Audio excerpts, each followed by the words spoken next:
Recibimos en nuestro living a Santiago González Díaz, politólogo. Buen día, bienvenido, Santiago. Buen día, muchas gracias. Viniste antes para que aprendamos a votar y después de las elecciones ahora lo tenemos, ¿no? Para que aprendamos a contar los votos ahora. Los votos, vamos a contarlos. Vamos a contar, claro. Bueno, si les parece, vamos a empezar compartiendo cómo va quedando el mapa, ¿no? de los ganadores en estas elecciones del domingo. Vamos a empezar por la Intendencia y vamos a ir analizando, si te parece, Santiago Renzo. Le pedimos a la producción entonces la placa, cómo han quedado conformadas las intendencias. Por ejemplo, nos vamos a Alderete, Julio Silman, 42,41%. Graciela Gutiérrez, 41,83%. Que todavía está en duda. Está en duda. Está en duda todavía, ahí se están disputando un par de puntos, hay un par de mesas que todavía no han sido cargadas, según algunos dirigentes están esperando. Están pidiendo esa carga, bien. Entonces, Alderete, seguimos ahí. Bien, Banda del Río Salí, pasamos. Ahí, Gonzalo Monteros, 53,31%. Zacarías Coder, 23,72%. Bueno, que va a suceder a su padre, ¿sí? En el caso de Monteros. Bueno, se ve mucho de esto, ¿no? Estábamos viendo... Muchos familiares que asumen, esposa. Exactamente. Hay intercambio, llamémosle familiar, entre los cargos municipales. Y bueno, eso es propio también quizá un poco de la desconfianza que el dirigente tiene respecto del entorno que tiene. Pero obviamente también caemos en esta disyuntiva del despotismo, si es bueno o no, si realmente se produce un recambio o no, al poner un familiar en una lista, o mejor dicho, sucediendo a una gestión, si es que existe algún ¿viste tipo lo que de acabas cambio? de decir? Analizando políticamente, ¿no? Desconfían del entorno después, porque si vos pones siempre o un hijo, tu mujer, ¿qué es lo que pasa, no? Porque ¿Es desconfianza o es querer perpetuarse en el poder? Son dos cosas, o sea, justamente la desconfianza de poder perder lo que sería el manejo de la gestión de un municipio, de una comuna, y por ese motivo creo yo que conjuga ambas cuestiones y en ese aspecto terminan eligiendo a alguien cercano. Pasó muchas veces de elegir al secretario de gobierno, o a algún asesor, algún amigo, etcétera, y que después termine traicionándolo y teniéndolo en contra. Hay casos, pero acá lo podemos... pero para contarlo por todo claro, traiciones hay a lo loco en la política. Vos analizándolo políticamente, ¿no? Siempre hubo traiciones, ¿no? No siempre, sí existió. Pero exactamente. Como son luchas de poder, al final de cuentas, cuando uno llega, uno tiene que gestionar y tiene que buscar cierta independencia también respecto del padrino que lo ha puesto ahí. Eso puede llevar inevitablemente a esa confrontación. Pero este sistema lo permite, ¿no? Porque en otros países no, quizás juegan un poco el rol del costo-beneficio, en Jujuy tampoco lo permiten, pero es verdad lo que vos decís, en otros países ese intercambio entre familiares no se podría por ejemplo, dar. Esta provincia es Mendoza. En Mendoza tampoco, claro. Exactamente. El costo quizás de perder un buen candidato, pero el beneficio de que no se perpetúen en el poder estas mismas personas siempre. Que en parte la cautelar de la Corte creo yo que viene a plantear eso precisamente, de que no haya una prolongación constante de una sola figura en un cargo ejecutivo. Obviamente acá se intercambian, pero desde el punto de vista del apellido, de la familiaridad y la cercanía de sangre, yo creo que bueno, también es un llamado un poco de atención, ¿no? Y cómo no podemos generar quizás dirigentes ajenos a la familia. Y eso también está el rol y cómo votamos nosotros, ¿no? ¿Qué pasó con los Rodríguez Sá, ¿no? Se acabó esta dinastía de los Rodríguez Sá de tantos años antes, como que separados. La gente decía, bueno, ¿a quién voto? Está el apellido tal, voy y voto. Exactamente, y se separaron entre ellos y en consecuencia vimos los resultados del domingo, en donde Juntos por el Cambio ganó y bueno, fue Mendoza, San Luis, en donde Rodríguez Larreta, en lugar de aterrizar en Tucumán muy temprano, se desvió para San Luis, exactamente. Eso es un elemento político. A buscar victorias también. Exactamente. Bueno, caso de Uñac, que pone también a su hermano, o sea, pudiendo buscar otro candidato. Dirigente, otro candidato, exactamente. Por supuesto, me parece que es lo correcto. Y no solamente buscar, que surjan, ¿no? Porque si no siempre seguimos esperando que venga alguien y nos diga. Que eso yo creo, ya que uno a veces plantea el problema de la ley de acople, del sistema de acople, perdón, los mismos partidos políticos no crean cuadros nuevos o por ahí muchas veces no le dan lugar a esos cuadros nuevos que necesitan tener ese espacio o esa oportunidad, llamémosle, para poder quizás presentarse en elecciones y ocupar algún tipo de función ejecutiva o legislativa, lo que sea. Claro, bueno, vamos a seguir repasando entonces, vamos a volver a los Tenés cuadros, sí. quiénes son los candidatos, ¿no?, que ya han sido elegidos en nuestra provincia. Bueno, voy a leer de acá, Sí, ¿no? sí. No, allá. Tenemos en Bellavista a Ana Paula Quiles con el 48,72%, Jorge Ramiro Ruiz, 26,19%. Hay algo ahí a tener en cuenta, bueno, además de que es también la esposa de todo lo que veníamos diciendo. Si se suman los votos del peronismo, el peronismo fue dividido con dos candidatos. ¿sí? El candidato que salió tercero también es un número muy aproximado. Sumando los dos, prácticamente da el mismo valor de lo que sacó Paula Quiles. Entonces, eso quizás es un llamado de atención, puede ser para la dirigencia del justicialismo, ahí, al momento de presentar exactamente distintos candidatos. Eso es. Y todos esos análisis se están teniendo ahora también en cada partido, ¿no? Quiero creer que sí, porque eso es importante, efectos de saber para adelante las alianzas, los posibles trabajos territoriales y de construcción política de acá a 4 años inclusive. Claro, tal cual. Bueno, seguimos. ¿Qué pasó en Aguilares? ¿Sí? Próxima placa, María Jiménez Mancilla, 58,43%, Gonzalo Fernández, 28,12%. Y en Alberdi, Luis Campos, 48,85% y Bruno Romano, 26,77%. Bueno, ¿cómo arrasan, no? La verdad que los oficialismos en cada lugar del interior, o sea, vuelven a elegir. Bueno, en el caso de Aguilares hubieron también filmaciones en donde se notó en el interior el aparato funcionando muchas veces. Sí. De movilización, llevando gente y posteriormente pagándole, había colas en algunas sedes. ¿Y eso se denuncia o no? ¿O estamos acostumbrados ya que la postal en las elecciones de Tucumán es ver los autos que llevan y que traen gente, que se pregunte cuánto el en realidad no corresponde, pero como vemos no hay ninguna consecuencia más allá de que uno pueda hacer algún tipo de denuncia. Porque lo vemos y lo naturalizamos. Está institucionalizado de forma informal. Y creo que ya uno, como vos decís, lo ha naturalizado a la movilización, al pagar por el voto, etcétera. Es como un secreto a voces, prácticamente. Y en ese sentido creo yo que, bueno, hay que rever también, si uno plantea tanto el problema del sistema de acople, rever otras prácticas electorales que hacen también. Claro. Pero el no hacer las denuncias, Santiago, es como una resignación que tenemos los ciudadanos de no ir a presentarnos en algún lugar y decir yo vi cómo llevaban gente o es engorroso el trámite. Creo que también es como que cuando te roban, a veces uno va y que denuncia y no te dan, dan respuesta. Como que la gente exactamente. No lo hace. Puede existir connivencia de algún funcionario u otra persona y en ese sentido entonces es como que terminás resignándote precisamente a esa situación. El sistema alcanza para comprar voluntades. Eso te iba a decir, alcanza para comprar voluntades porque hemos visto triunfos muy grandes, muy superiores. ¿Eso es parte del sistema o realmente la gente apoya, quiere la continuidad de cómo estamos viviendo hoy? Creo yo que también la gente termina apoyando porque, a ver, se ha escuchado en muchos lugares incluso de personas que con el mismo papelito iban a distintas sedes, cobraban. Y terminó siendo un negocio prácticamente. Sabes que se habló mucho en la elección. Es más, gente te decía, a mí nadie me vino a ofrecer nada, porque se hablaba de eso, de que un partido ofrecía 10, el otro 15, el otro 20, que el auto lo ponías pero no lo ponías, que te pagaban por no ponerlo al auto. O sea, hubo mucho dinero suelto en estas elecciones. Claro, eso terminaría siendo la mercantilización de la política y del mismo sistema. Y yo creo, a ver, y eso va ajeno inclusive al sistema de acople. No es que el sistema de acople te lleva a eso, sino que es propio de la cultura política nuestra de movilizar y de llevar a las personas. Claro, como vos decís, ya lo estás esperando, como marcaba Renzo. Prácticamente, y están esperando, inclusive el mismo elector está esperando ver quién le ofrece un poco más. Con lo cual, uno, si bien quizás puede fácilmente achacarle a un dirigente político, también la sociedad tiene que replantear eso.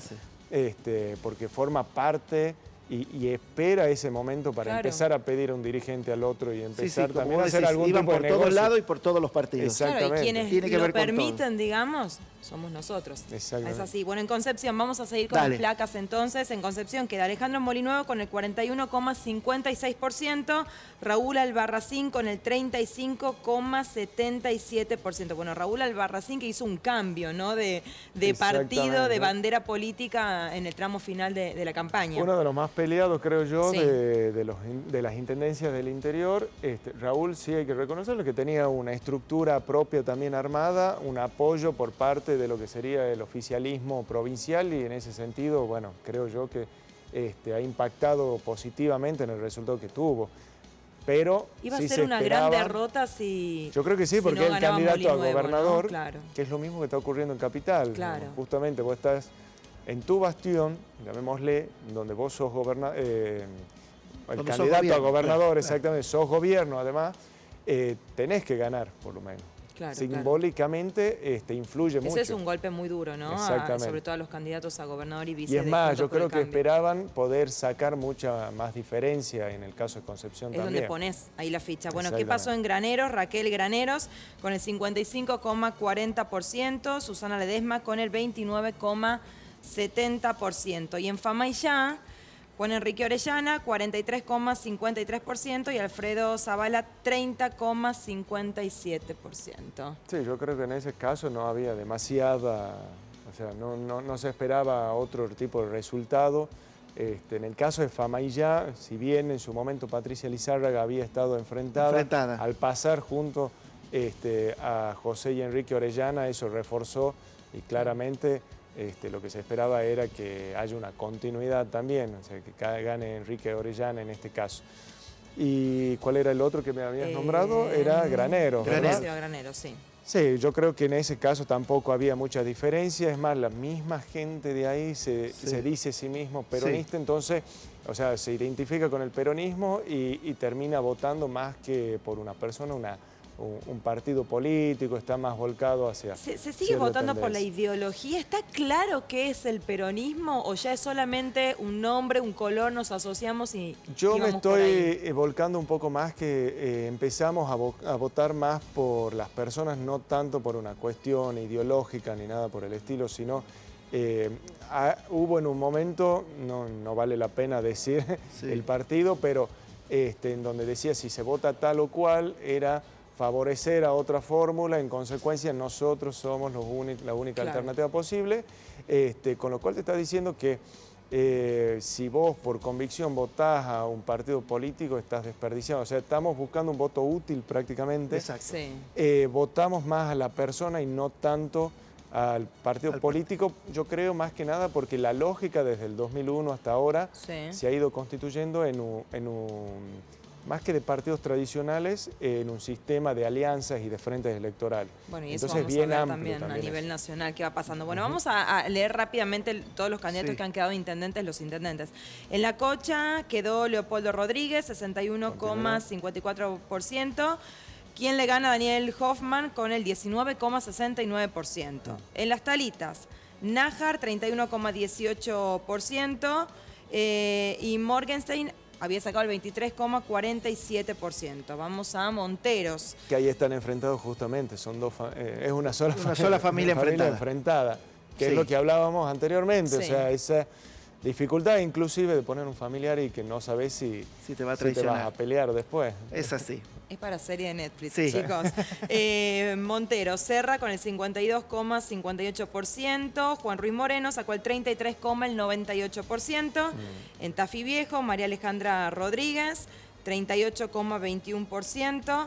Bueno, Alejandro Martínez sacó el 26,36% y Trapani el 19,41%. Lo de Trapani fue notorio, creo yo, por una cuestión, si bien se esperaba que Alejandra gane la intendencia, Es la esposa del actual intendente, haya una continuidad, pero no se esperaba el buen resultado que había tenido Trapani, es decir, el candidato del PRO y de Juntos por el Cambio en Tafí Viejo, que ha crecido bastante, creció. significativo lo que se ha producido ahí. Ajá.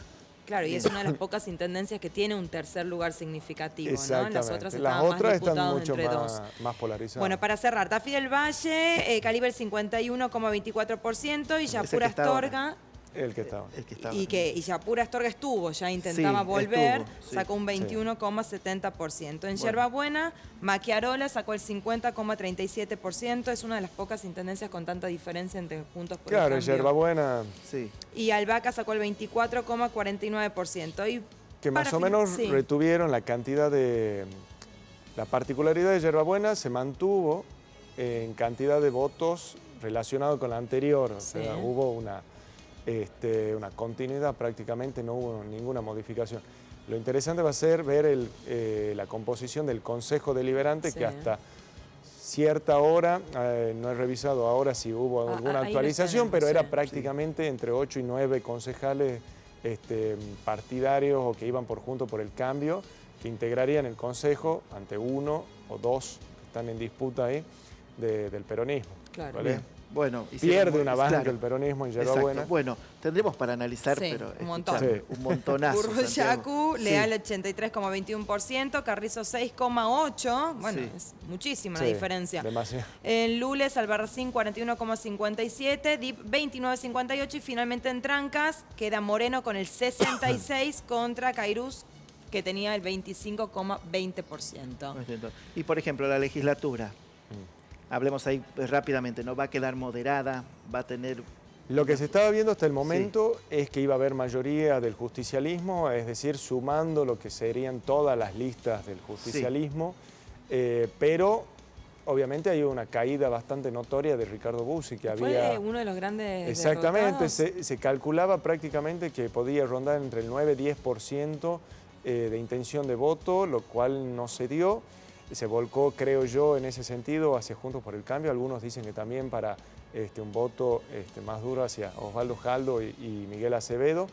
Y posiciona Juntos por el Cambio como la segunda fuerza dentro de la legislatura, lo cual ha sido bastante destacable. Entre eso, en la capital, por ejemplo, la lista de Silvia Elías de que fue la más votada. La más votada, ¿no? Exactamente. Y hablábamos de esto, de las mismas caras, los mismos nombres, se vio en todos los partidos esto, ¿no? No en todos, pero en la mayoría y por prácticamente lo menos en la sí, yo creo que eso también a veces dificulta, si bien integraban otras personas más jóvenes, pero que si bien tienen un parentesco y demás, el recambio generacional por ahí es un poco complicado en ese sentido, ¿no? Cuando un dirigente sigue y sigue y sigue, uno dice, no, se van a jubilar.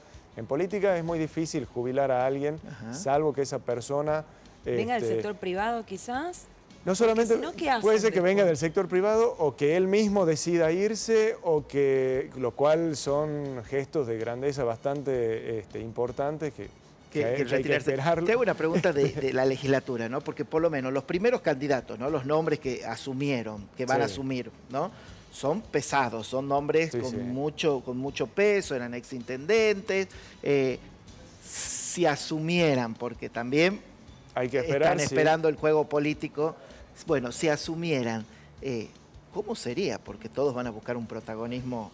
O sea, son protagonistas. Totalmente. A ver, si no asumieran, sería una legislatura bastante fuerte y compleja en el sentido de las disputas internas que puede llegar a existir. Si sumamos la cantidad, por el momento, de legisladores que existen entre lo que eran la línea jaldista y la línea mansurista, por hacer una distinción, en este momento la línea del jaldismo, sumando capital y la sección oeste, la línea del jaldismo llevaría un legislador más que la otra. Entonces, eso ya te está dando algún signo de cómo ir acomodándose. También las autoridades internas de la legislatura. También. ¿Qué va a pasar también entre la gente que responde a Mansur, a Jaldo? ¿Cuál es el nuevo rol de Mansur a nivel político? Justamente, a ver, estábamos diciendo esto de jubilar a alguien con la cautelar, la renuncia obligada de Mansur a la fórmula de gobernador. Eso podía llevar... o podíamos suponer que se desdibujaba totalmente el plano nacional. Sin embargo, han venido la Liga de Gobernadores, han venido también Guado de Pedro, vino el presidente Alberto Fernández. Te está dando algún tipo de indicio que quizá con esta victoria que ni siquiera ellos esperaban, ellos calculaban 10 a 12%, Claro. o sea, el oficialismo calculaba ese número. Realmente tenés razón. Y en algún ¿no? momento también se hablaba de que se podía achicar esa diferencia, pero que sacaron un porcentaje bastante importante. Puede ubicarlo y posicionarlo nuevamente como una alternativa a integrar alguna fórmula Como o vice. exactamente, o un actor importante en un armado nacional. Armado. Exacto. Bueno, vamos a tenerte porque hoy comienza el escrutinio definitivo, Sí. así que a partir de las 18 horas, seguramente mañana pasado vamos Cuando a estar empiece hablando. Capital va a ser lo Empieza interesante. Sí, te vamos a tener acá, vamos Sí. a analizar eso. Y también me gustaría para un próximo programa qué va a pasar con la legislatura, si están dispuestos a recortar el gasto público que tanto se habló Que en tanto dicen. campaña. Vamos a ver una de las legislaturas más caras, ¿no? Exactamente. Si va a ser decisión política o no de todos los integrantes. Gracias, Santiago. Muchísimas gracias a usted.